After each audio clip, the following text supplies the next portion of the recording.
Hi again, everybody. Here's a nice little game that was a correspondence game played in 1950 with Turber with the white pieces and Menke with the black pieces. And it's another French defense. And it goes e4, e6, d4, d5, knight c3, bishop b4, a3. The bishop takes the knight with check. White recaptures. And now black plays the knight to f6.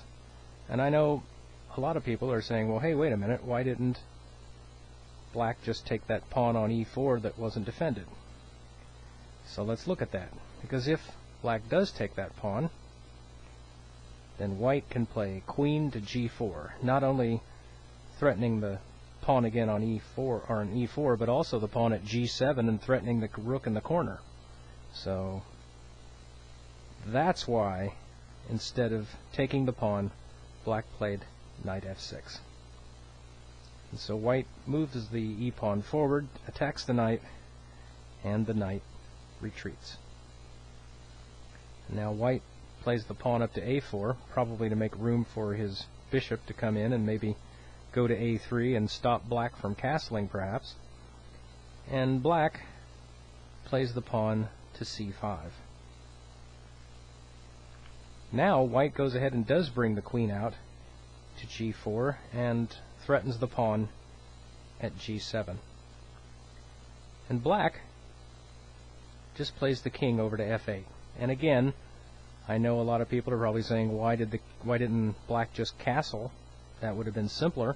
And yeah, it would have, but if he had castled like this, then white would have played bishop to h6. And the only way black can stop the checkmate at g7 is to play the pawn forward at g6, and now white will win the exchange, capturing the rook. So once again, that is why in this position black played the king to f8.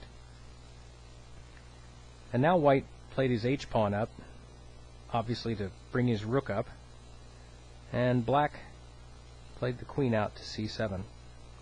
And sure enough, white brings the rook up to h4, or excuse me, h3, and black takes white's d-pawn. And now white does indeed bring the bishop up to a3 with check.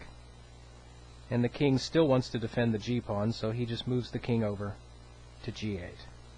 And now, believe it or not, at this point in the game, white has a forced checkmate in 5 moves. And if you'd like to pause the video now and see what that first move that starts is, then I'll wait for you.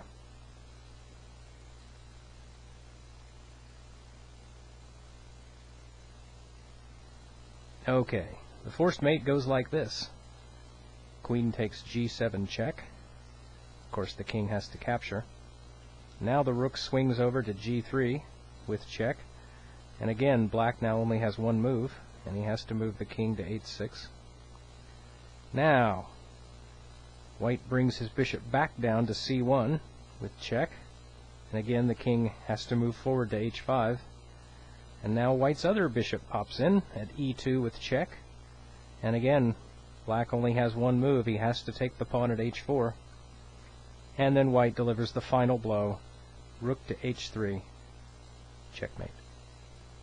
Well, I hope you enjoyed the game, and I'll see you next time.